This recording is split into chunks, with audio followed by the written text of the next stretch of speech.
आज मैं वीडियो बनाऊंगी प्रमुख ख्यालोचक।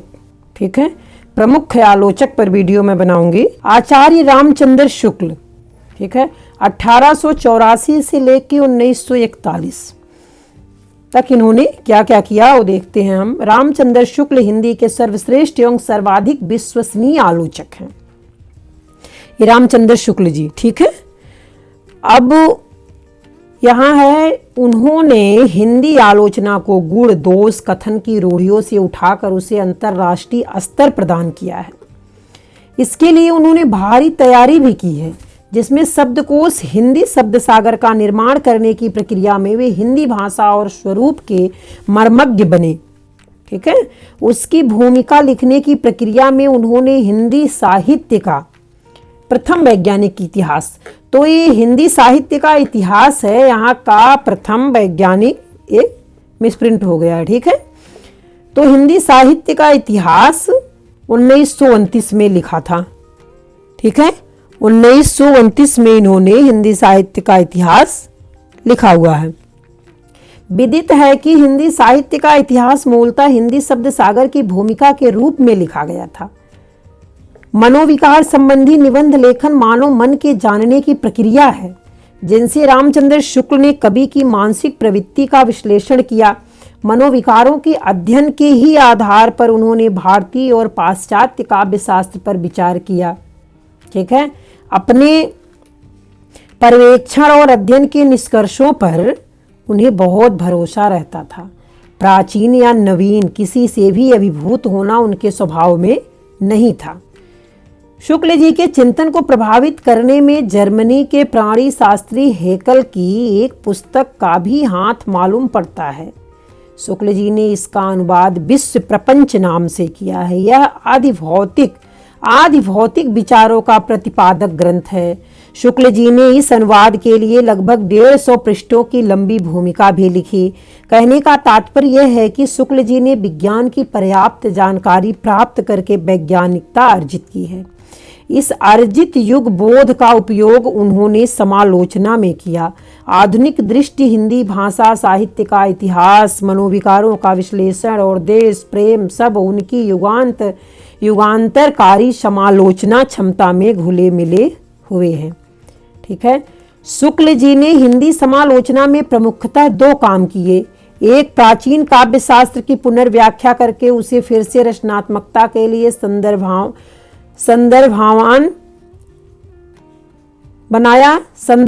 बनाया। दूसरा, जिस तरह उन्होंने काव्य शास्त्र को वर्तमान बोध एवं सहृदयता के लिए संदर्भवान बनाया, उसी प्रकार प्राचीन साहित्य को वर्तमान बोध एवं सहृदयता के लिए भी। जिस अर्थ विस्तार को आलोचना का वास्तविक कार्य कहा जाता है, वह शुक्ल जी ने अनेक कवियों, विशेषतः जायसी, तुलसी और सूरदास की समीक्षा के माध्यम से किया। वे विश्लेषण विवेचन के उपरांत विवेच्य रचनाकार की उस विशेषता को ढूंढ लेते हैं जो अन्य से उसे अलग या विशिष्ट बनाती है।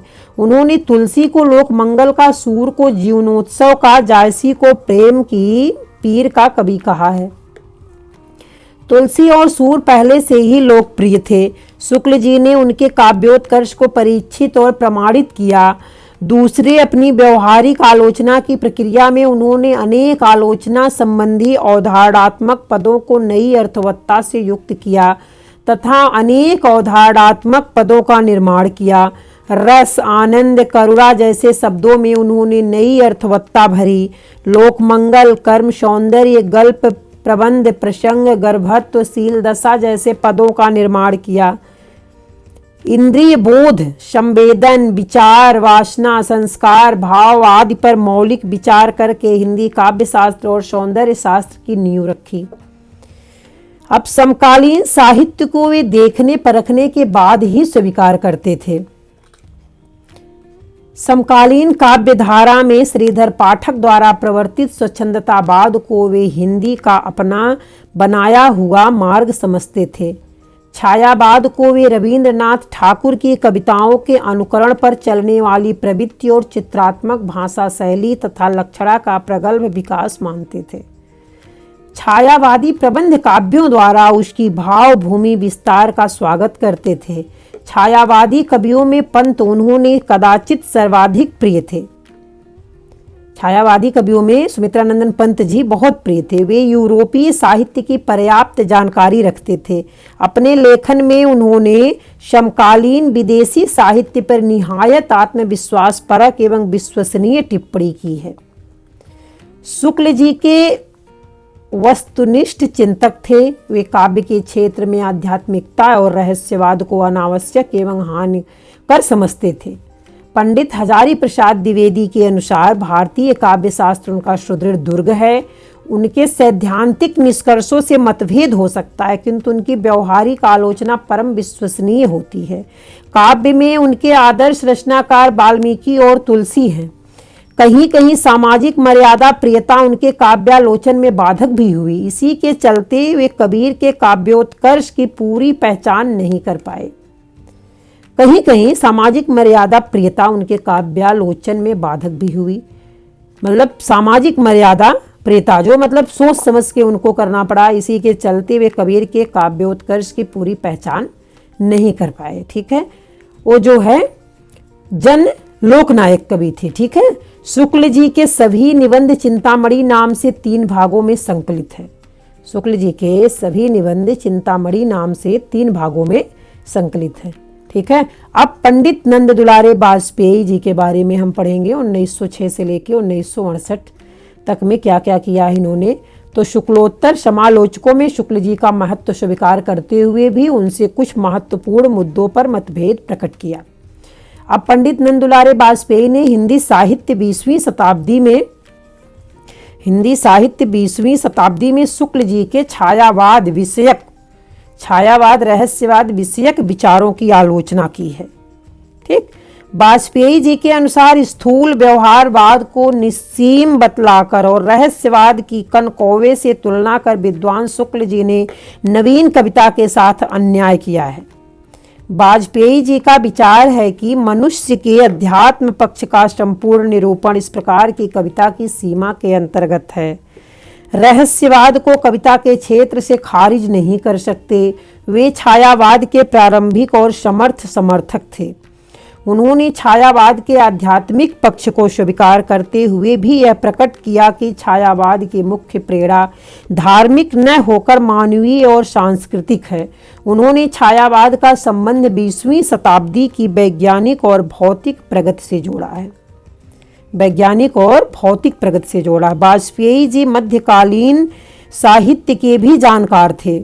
उन्होंने सूरदास पर भी पुस्तक लिखी है। यद्यपि उनका आलोचनात्मक योगदान आधुनिक काल की ही समीक्षा में है। उन्होंने मैथिली शरण गुप्त, रत्नाकर, महावीर प्रसाद द्विवेदी प्रसाद आदि पर जो निबंध लिखे हैं वे अपनी सूक्ष्मदर्शिता में बेजोड़ है। रत्नाकर पर लिखते हुए उन्होंने कहा है, यद्यपि रत्नाकर का काव्य छंद, शब्द, मैत्री, अलंकार आदि की दृष्टि से उत्कृष्ट है, किंतु उसकी विषय वस्तु अनिवार्य नहीं। अतः वह पिष्ट प्रेषण है। जो काव्य अनिवार्य नहीं है उसे महान नहीं कह सकते। वाजपेयी जी समकालीन सर्जना के लिए समाजवादी विचारों को अनिवार्य मानते थे। ठीक है, अब पंडित हजारी प्रसाद द्विवेदी जी के बारे में देखते हैं। 1907 से लेके 1979 पंडित हजारी प्रसाद द्विवेदी की हिंदी साहित्य की भूमिका है। ठीक है, ये हिंदी साहित्य की भूमिका शुक्ल जी के जीवन काल में ही 1940 में निकली थी। उनकी दूसरी प्रसिद्ध पुस्तक कबीर है जो 1942 में प्रकाशित हुई। किसकी? हजारी प्रसाद द्विवेदी जी की। दोनों में शुक्ल जी की मान्यताओं का खंडन था। शुक्ल जी ने भक्ति के उद्भव को भारत पर इस्लाम की विजय से जोड़ा था। उनके अनुसार हिंदू जाति निराशा के कारण भगवान की भक्ति करने लगी। द्विवेदी जी ने भक्ति का सामाजिक ऐतिहासिक आधार प्रस्तुत करते हुए घोषणा की कि यदि इस्लाम न आया होता तो भी हिंदी साहित्य का अधिकांश वैसा ही रहता। उन्होंने हिंदी साहित्य के इतिहास को लोक चिंता के संदर्भ में देखने का प्रस्ताव किया और भारतीय चिंतन धारा के स्वाभाविक विकास पर बल दिया। उन्होंने वैदिक मत के समानांतर विकसित प्रवाहित लोक धारा के भी महत्व को समझाने का उद्यम किया। ठीक है, अगला है, शुक्ल जी कबीर की प्रतिभा के कायल तो थे, लेकिन उनके काव्य की मार्मिकता के बारे में प्रायः मौन थे। वे निर्गुण पंथ की ज्ञानाश्रयी धारा को लोक भूमि पर स्थित नहीं मानते थे। निर्गुण पंथ का हठ योग और उसकी रहस्यात्मक अंतस साधना उलटबासी शुक्ल जी की रुचि की नहीं थी। सवर्ण समाज से उपेक्षित और तिरस्कृत अवर्णों की विचारधारा और उनकी भावना सवर्ण विचारधारा से भिन्न होगी, इसे शुक्ल जी ने नहीं समझा। इसीलिए पंडित हजारी प्रसाद द्विवेदी को कबीर की जुलाहा जाति वर्ण व्यवस्था के प्रति उनके विद्रोह व आक्रोश को समझाने की आवश्यकता पड़ गई थी। ठीक है, द्विवेदी जी ने कबीर को साहित्यिक भूमि पर नए सिरे से प्रतिष्ठित किया है। द्विवेदी जी की पहली किताब सूरदास पर थी, जिसमें उन्होंने राधा कृष्ण के प्रेम की अलौकिकता की सहृदयतापूर्ण व्याख्या की थी। ठीक है, अब है, द्विवेदी जी हिंदी के अलावा संस्कृत, प्राकृत, अपभ्रंश और बंगला के भी मर्मज्ञ विद्वान थे। कालिदास उनके प्रिय कवि थे। उन्होंने कालिदास पर एक स्वतंत्र पुस्तक लिखी है, जिसमें कालिदास की रचना प्रक्रिया को समझाने का प्रयास किया गया है। द्विवेदी जी ने कालिदास द्वारा प्रयुक्त अनेक शब्दों की ही सहायता से कालिदास की कविता की व्याख्या भी की है और अनेक गुत्थियां सुलझाई है। इस तरह इन शब्दों को अवधारणात्मक पदों के रूप में प्रतिष्ठित किया गया है। द्विवेदी जी समाजवादी विचारों को भारतीयता का विरोधी नहीं मानते, वे मनुष्य को साहित्य का लक्ष्य मानते हैं। इसीलिए उन्हें मानवतावादी समालोचक कहा जाता है। अब हम इधर देखेंगे डॉक्टर नगेंद्र जी का। ठीक है, डॉक्टर नगेंद्र जी का जन्म हुआ था 1915 में। ठीक है, और 2000 तक इन्होंने क्या किया, कैसे किया, ये देखते हैं। डॉक्टर नगेंद्र की पुस्तक सुमित्रानंदन पंत 1938 में शुक्ल जी के जीवन काल में ही प्रकाशित हो गई थी। उन्होंने छायावाद की तकनीक पर विचार करने के लिए इस पुस्तक की प्रशंसा भी की थी। अब डॉक्टर नगेंद्र ने छायावाद को स्थूल के प्रति सूक्ष्म का विद्रोह कहा और उसे केवल शैली मानना उचित नहीं समझा, बल्कि डॉक्टर नगेंद्र ने साकेत एक अध्ययन 1939 में लिखा था। इन दोनों पुस्तकों में पंत और मैथिली शरण गुप्त के काव्य की सहृदयता के साथ समीक्षा की गई है। डॉक्टर नगेंद्र ने पंत के काव्य में विचारों की भूमिका को सबसे महत्वपूर्ण माना है। उनके इंद्रिय बोध की संवेदनशीलता को रेखांकित किया है। साकेत को डॉक्टर नगेंद्र ने जीवनवादी काव्य कहा है। आगे चलकर डॉक्टर नगेंद्र ने रीतिकाल पर अनुसंधान किया और रस सिद्धांत पर ग्रंथ लिखा। उन्होंने कामायनी, उर्वशी एवं महादेवी वर्मा, जैनेन्द्र कुमार, हरिवंश राय बच्चन तथा नरेंद्र शर्मा की कृतियों पर भी आलोचनात्मक निबंध लिखे हैं। ठीक है, आगे है, शुक्लानुवर्ती आलोचकों में पंडित विश्वनाथ प्रसाद मिश्र और पंडित कृष्ण शंकर शुक्ल उल्लेखनीय है। पंडित विश्वनाथ प्रसाद मिश्र की पुस्तक बिहारी की वाग्यु भूत 1939 स्वाधीनता के पूर्व निकल चुकी थी। उनका काम विशेषतः संपादन और टीका के क्षेत्र में रहा। पंडित कृष्ण शंकर शुक्ल ने रत्नाकर 1935 और केशव 1936 पर उल्लेखनीय कार्य किया। पंडित शांति प्रिय द्विवेदी काव्योचित भाषा में आलोचना लिखते थे। उन्हें प्रभाववादी आलोचक माना जाता है। जयशंकर प्रसाद, सूर्यकांत त्रिपाठी निराला, सुमित्रानंदन पंत, महादेव वर्मा आदि ने भी अनेक लेखों के माध्यम से काव्यालोचना करके हिंदी समीक्षा को समृद्ध किया है।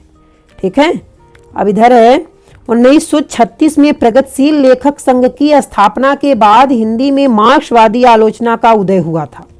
1936 के बाद 1937 के विशाल भारत में शिवदान सिंह चौहान का भारत में प्रगतिशील साहित्य की आवश्यकता नामक लेख प्रकाशित हुआ।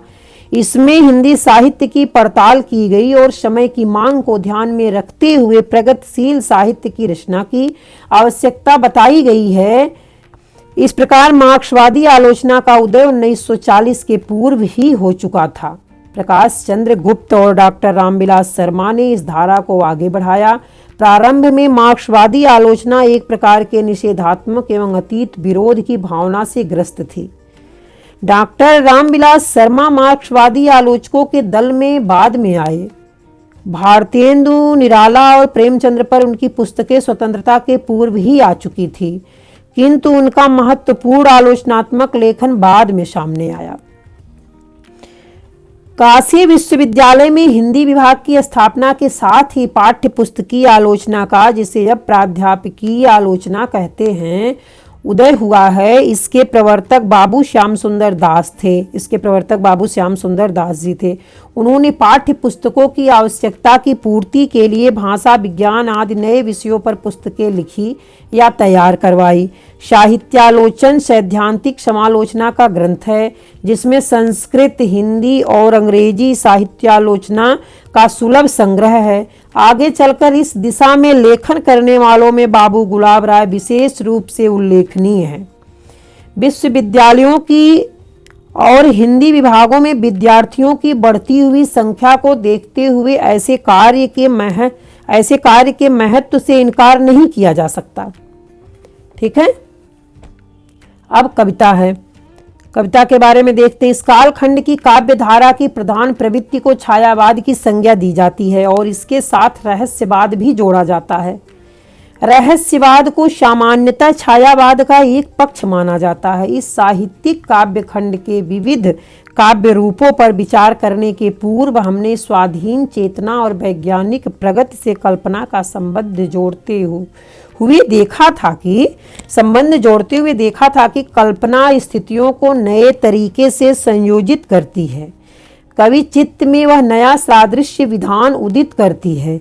कल्पना से जानने का भी काम लिया जाता है। कोई चीज कैसी हो सकती है, वह इसका संकेत या आभास भी देती है। इससे रहस्य भावना उत्पन्न होती है। हम जान नहीं पाते, लेकिन उसका स्पष्ट संकेत या आभास पा लेते हैं। अस्पष्ट संकेत या आभास हम ताड़ जाते हैं, पा लेते हैं। ठीक है, इसीलिए छायावाद में कल्पना प्रवणता के साथ रहस्य भावना भी जुड़ी है। नई जानकारी होने पर वस्तुएं नया प्रभाव डालती हैं। इससे अंततः परिचित वस्तु में नवीनता आती है। उसे पूरी तरह जान लेने के आग्रह के कारण अपरिचय का भाव पैदा होता है। छायावादी कविता में कल्पना प्रवणता, नवीन सादृश्य विधान, वस्तुओं से पड़ने वाला नवीन प्रभाव और अपरिचय का भाव, यह सब मिलता रहता है।